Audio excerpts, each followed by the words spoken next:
suis ravi de vous retrouver aujourd'hui pour une nouvelle vidéo qui ira se ranger dans la case développement personnel ou croissance personnelle. Vous mettez les termes que vous voulez, mais peu importe, ça reste ma vision au-delà du corps physique et terrestre. Donc je vous parle aujourd'hui de cette notion, cette dualité entre les périodes de bonheur, de joie et les périodes de souffrance qu'on expérimente tous. J'aime bien dire que la vie est en dents de scie parce que c'est exactement cette image-là. Il y a des hauts et des bas, des fois on monte très haut, des fois on descend très bas. Et moi-même, actuellement en période de deuil, je me suis dit que c'était la meilleure manière, le meilleur moment pour parler de ça de manière toujours décomplexée.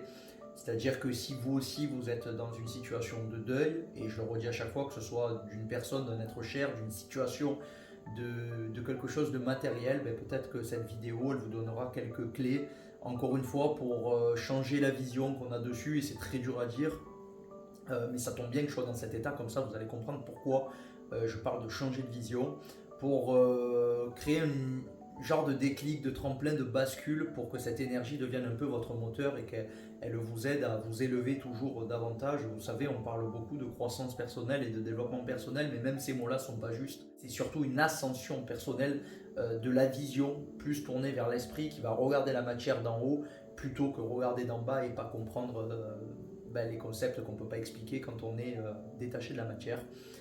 Donc vous savez, quand j'ai attaqué mon cursus de méditation avant d'être professeur de yoga, je me suis d'abord formé à savoir méditer, comment méditer, les postures et puis les concepts, surtout qui sont des concepts millénaires, issus parfois du bouddhisme, parfois de l'hindouisme. Et cette notion de plaisir, de bonheur, et puis dans l'autre sens de souffrance, dans les disciplines bouddhiques, on vous parle de trois concepts fondamentaux qui sont d'abord l'attachement aux choses. Donc déjà dans notre société, l'attachement à nos proches, que ce soit la famille, les amis, les animaux, l'attachement à nos biens, matériels, immatériels, peu importe en fait, mais des fois on se dit, par exemple souvent, moi j'ai un vieux 4x4 qui a 300 000 km, et en fait, il a une histoire ce 4x4. Et souvent, on me dit, mais Nico, vends-le ce truc. Et en fait, non, parce que quand on s'est battu pour avoir quelque chose, c'est difficile de faire le deuil de cette chose pour laquelle on s'est tellement battu pour pouvoir s'en détacher. Donc oui, sur le concept, bien sûr, c'est le fait d'arriver à se détacher des choses qui va faire que ça aura moins d'emprise sur nous. Beaucoup plus dur à faire dans le sens se détacher de personnes physiques. Quand vous aimez vos proches, vous n'allez pas réussir à vous détacher du physique. Bien sûr que de monter dans les sphères de l'esprit, ça amène une compréhension plus approfondie des choses. Donc on peut approfondir un travail dessus, mais qui demande énormément de rigueur et de discipline, donc qui n'est pas accessible à tout le monde, donc très difficile. Après, vous avez cette notion de l'énergie de la colère, cette émotion qui est très clivante, très enfermante, très emprisonnante. Quand vous êtes en colère contre quelqu'un, non seulement l'autre, en gros, ça ne va rien lui faire, pas grand-chose du moins, quand bien même vous seriez réceptif au plan énergétique, ce genre de choses. Bon oui, il peut y avoir peut-être un petit incident, on peut envoyer quelque chose par de la colère répétée. Mais c'est le plus dramatique, c'est que vous allez vous faire énormément de mal à vous, parce que la colère, c'est une énergie qui vous met vraiment down, qui abaisse vos fréquences. Et quand vous êtes en colère permanente, vous vous détruisez de l'intérieur. Donc, avant de parler peut-être d'attachement, de détachement aux choses et à l'humain, c'est bizarre dit comme ça, commencez déjà par travailler sur la notion de colère. L'émotion, la colère peut venir, on l'accueille, mais après comment je fais pour changer de fréquence, de vibration, en allant me mettre au sein d'une activité. Voilà, je prends le yoga, ça permet déjà de se détacher pas mal, mais ça peut être la méditation, la respiration, ça peut être l'état méditatif, ça peut être d'aller jardiner, ça peut être d'aller chanter, danser, de faire ce qui vous fait du bien. Ça permet déjà de switcher d'émotion, donc ça reste accessible. Et après il y a l'ignorance, et encore une fois, quand on parle d'ignorance, on ne va pas se mettre dans une position de sachant en disant que nous, parce qu'on a fait telle étude ou telle... Non, rien à voir. L'ignorance, c'est surtout, encore une fois, une question d'esprit et de point de vue d'observateur. C'est-à-dire que plus je vais me positionner haut point de vue de l'esprit, et c'est ce qu'on retrouve dans les techniques d'hypnose. Quand on quitte une réalité, quand on quitte des repères connus pour aller en chercher d'autres qui sont centrés sur la vision de l'esprit, on a une autre image d'une situation. Donc, par exemple, je prends l'exemple donc, de cet ami proche que j'ai perdu malheureusement, c'est très frais. J'ai des techniques, j'ai une vraie boîte à outils que je vous propose sur ce studio bien-être et je vous conseille vraiment d'utiliser ça régulièrement, mais pas que vous le ferez jamais assez, mais l'être humain est tellement indiscipliné, il a du mal à avoir de la rigueur que vous n'êtes pas assez nombreux à faire tout ça alors que ça fait profondément du bien. Donc quand on a eu, alors c'est arrivé avec brutalité en plus, donc on n'était pas préparé et c'est horrible, surtout quand la personne est quand même jeune. Le premier truc, comme dans les différentes étapes du deuil, il y a le choc et il y a le déni. Et après, je me suis dit à un moment donné, bon, tu n'as pas pu lui dire ce que tu avais sur le cœur, donc tu vas lui écrire. Donc je me suis fait un petit espace privilégié dans lequel je me suis mis en état méditatif. J'ai allumé une bougie pour cette notion de lumière et pour qu'il soit en paix. Et voilà, que cette lumière l'aide à trouver sa paix à lui de l'autre côté. Je lui ai dit tout ce que j'avais à lui dire, j'ai écrit tout ce qui me passait par la tête parce qu'on était quand même assez proches. Et c'est vrai que j'ai déjà mieux dormi le soir. Passer ce temps d'écriture, ce moment un peu d'introspection et de communication avec d'autres sphères qui ne sont pas conscientes, et puis c'est des états dans lesquels on ne va pas fréquemment, donc on ne le travaille pas, mais c'est vrai que j'ai beaucoup mieux dormi la nuit, ce qui n'empêchait pas que le lendemain matin j'avais quand même son visage à l'esprit, et que c'était toujours autant difficile d'accepter ce qui s'était passé. Mais vous vous dites que vous sentez que ça y est, le pas vers l'avant il est fait. Alors bien sûr que je vais rester dans une phase de deuil grand moment et ça peut durer des années et parfois même quand c'est du très très très très proche, que c'est familial, ça peut durer une vie, sauf si on fait des travaux thérapeutiques pour aller chercher à nouveau des nouveaux repères dans l'esprit, des nouvelles ressources.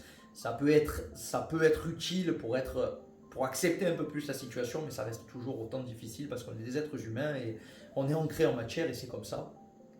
Et du coup, après, c'est d'arriver à se recentrer, à se réancrer dans les choses qui nous font du bien. Et pour moi, le yoga, c'est une discipline qui a pour moi changé ma vie depuis plusieurs années. Et le fait de revenir à, ok, aujourd'hui je ne suis pas prêt à faire du yoga, mais je suis prêt à faire 10 minutes de respiration au moins un quart d'heure, ben j'y vais, je le fais. Et vous qui regardez, vous en êtes peut-être pas là, mais déjà 5 minutes de respiration, un peu régulièrement, ça fait déjà du bien. J'en parlais ce matin, j'animais un cours pour des seniors et je leur ai appris la respiration alternée et ça a fait l'unanimité, j'étais trop content. Donc on m'en a parlé, on m'a dit tiens, quand je marche, j'ai plus de conscience de ma respiration, je respire par moi-même et je laisse plus faire mon cerveau. Donc déjà première victoire. Et la deuxième chose, c'est bon, la respiration alternée, après le cours, elle m'a fait tellement de bien, on peut faire ça plus souvent. Ben oui, on va le refaire ensemble, mais vous allez surtout pouvoir aussi le faire à la maison puisque vous avez compris et c'est facile à faire. Donc tout ça, ces ressources, elles sont précieuses parce que elles vont vous ancrer, elles vont vous réaligner avec vous-même. Quand je parle d'alignement, pour moi, l'alignement, c'est toujours remettre le corps et l'esprit dans le même axe, ce qui vous permet d'être ouvert à de nouvelles choses, à de nouveaux repères. Et ça, c'est très porteur.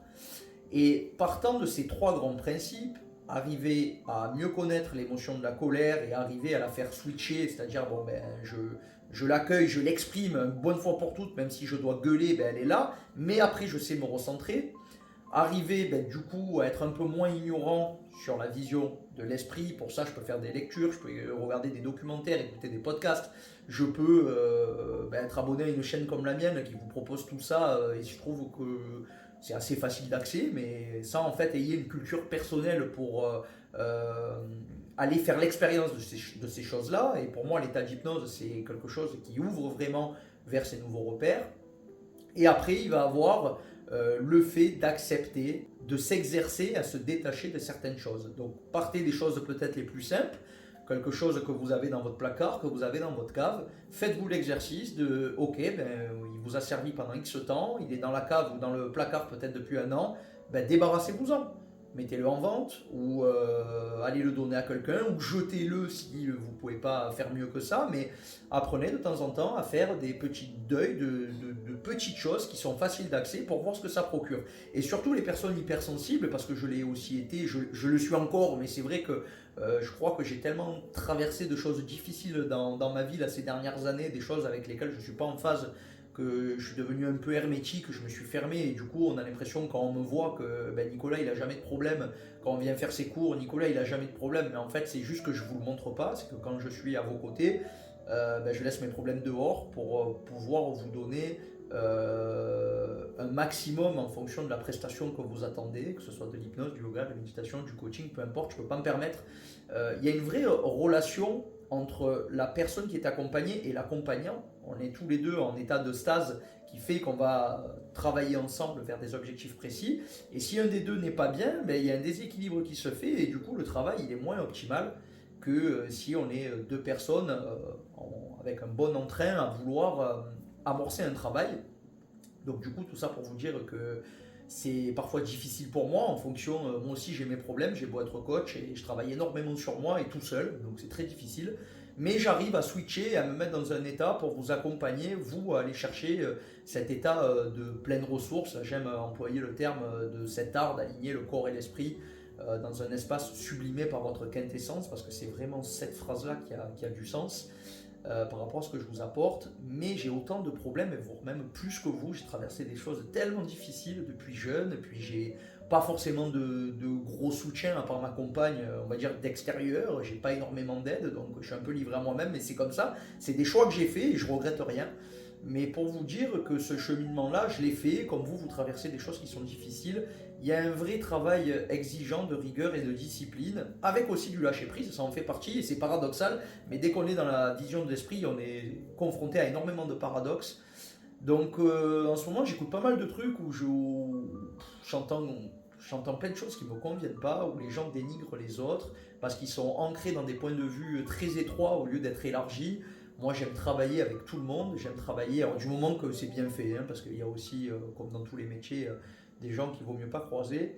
Mais moi, j'aime travailler avec les médecins, j'aime travailler avec les psychologues, j'aime travailler avec des infirmiers, avec tous les horizons confondus, quoi. Et je trouve que c'est dommage à chaque fois de dire ouais, non, mais moi, j'ai fait tel truc pendant 10 ans, je suis médecin, je ne suis pas ouvert à ces pratiques-là. On ne vous demande pas, on ne va pas vous remplacer, mais on veut travailler avec vous pour peut-être vous apporter une vision supplémentaire sur le psychique à notre humble place où on a envie de vous amener peut-être certaines ouvertures sur des plans élargis de la conscience qu'on a travaillé grâce au yoga, à la méditation, à l'hypnose. Et c'est dommage parce que la société, on préfère se tirer dessus plutôt que se mettre à côté pour travailler de connivence et créer de la synergie. Et c'est vraiment dommage. Et tout ceci pour vous dire que dans toute situation comme celle-là qu'on traverse tous, si vous voulez arriver à vous détacher, entre guillemets, je mets des guillemets, elles sont importantes, il faut bosser, il n'y a pas de secret. Il y a un vrai travail d'implication personnelle si vous voulez y arriver. Donc pour ça, il faut organiser ces semaines, il faut apprendre à être organisé, parce qu'il y a beaucoup de personnes qui ne savent pas s'organiser. Parce que souvent on me dit, ah tiens, j'ai pas le temps de venir me faire du yoga, mais en même temps vous passez 2 heures le soir devant Netflix. Donc c'est du temps perdu, vous pouvez regarder Netflix, c'est ok, mais vous pouvez aussi apprendre à vous organiser, de vous dire, bon dans ma journée, je vais décrocher même 1h30, je vais prendre 1 heure pour faire mon yoga, et il y a une demi-heure de trajet, mais au moins je vais me recentrer, je vais m'aligner, je vais être beaucoup mieux pour affronter la vie qui est difficile, oui elle est difficile, je le redis.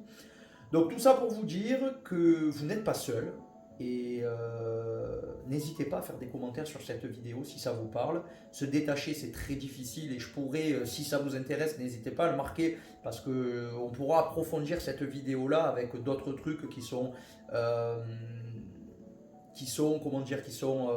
enseignés dans les philosophies bouddhiques, dans certaines anciennes religions millénaires, sur lesquelles on pourra bosser simplement pour que vous l'ayez en conscience. Cette vidéo elle doit juste créer des déclics en fait. J'aime pas souvent faire la personne qui s'exprime comme ça par rapport à son vécu. Je veux pas paraître comme un donneur de leçons. J'ai juste une expérience qui est assez riche par rapport à mon parcours. Parce que je suis assez scolaire quand je démarre un truc. Quand je démarre un livre, je vais au bout. Quand je démarre un podcast, je vais au bout. Quand je démarre un film de merde, je vais au bout pour voir jusqu'où il me conduit. Et en fait, ce travail rigoureux il me permet aujourd'hui d'avoir un vrai potentiel dans mon domaine, dans cette prise en charge un peu de coach holistique.